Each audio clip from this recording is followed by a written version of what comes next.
Vismita, we are going to be talking about sexually transmitted infection. Teodora, that's going to make people uncomfortable. I agree. People are rolling their eyes now.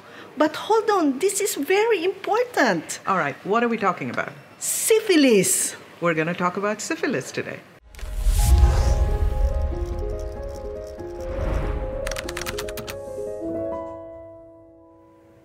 So, Teodora, last time I heard about syphilis was in some movie, I think Out of Africa. Didn't Alexander the Great have syphilis? I thought we had this under control. Syphilis is an ancient disease. In the early days, people die of syphilis, and it's incurable.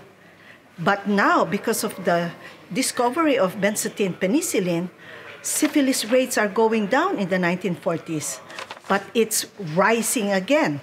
All right, so why should we be concerned about syphilis? We should be concerned. Syphilis is increasing. Now we have about 8 million syphilis cases this year.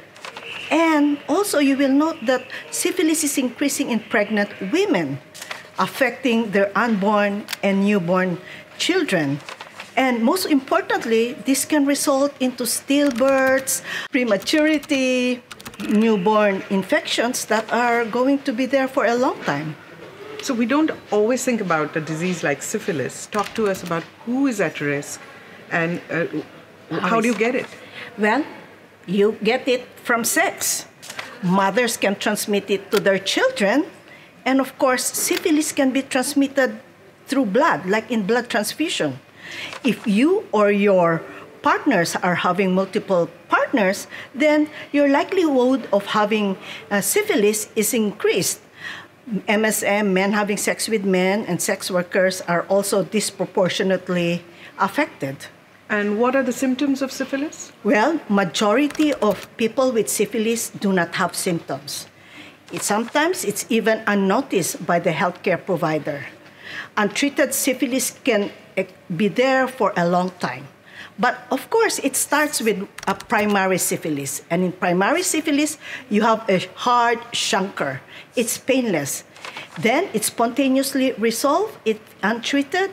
You go into secondary syphilis, where you have rashes, which are usually not itchy, and they're usually found in the palms and in the soles of your feet. It is accompanied by flu-like symptoms, and it's also accompanied by lesions in your genitals. This will resolve spontaneously again. Then you go into latent syphilis, where you don't have any symptoms. This can take a long time. Then you go into the tertiary syphilis, where it affects your brain and your nerves, and also your heart. Remember that with syphilis, it's the greatest sneaky imposter disease. It can mimic any infection. But also remember that syphilis can be asymptomatic. So it's so important to get tested to know if you have syphilis. Okay, that worries me, that you can have syphilis, it will keep having some symptoms, then it'll go away, and you can have syphilis and not know it. So when you're in that latent period, can you still infect others? Oh, yes. During the time when you are asymptomatic, you can infect others, but you're most infectious in the primary and secondary syphilis. Okay, so how do you prevent syphilis? Syphilis can be prevented. Of course, prevention is key. First of all is have safer sexual practices.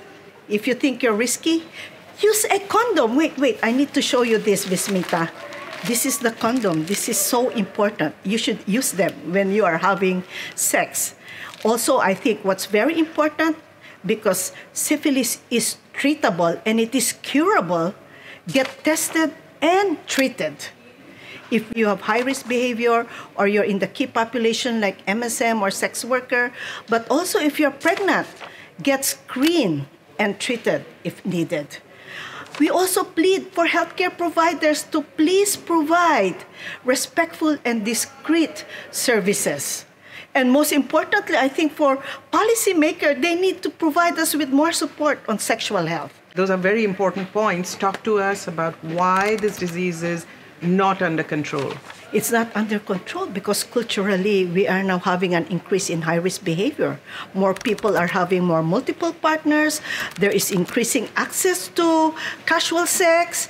There's decreasing condom use. And also, most importantly, other sexual safer behavior are not being practiced. Most importantly, also, there is already a decreasing access to sexual health, meaning there's limited sexual health services, but also people who have STIs or syphilis is very adamant not to go to a service because of stigma and discrimination. Thank you, Teodora. Tell our audience, what is it that we need to do to prevent syphilis? Prevent it by having safer sexual practice, use the condom, and test and treat. Listen to Teodora. Stay safe, stay healthy, and stick with science.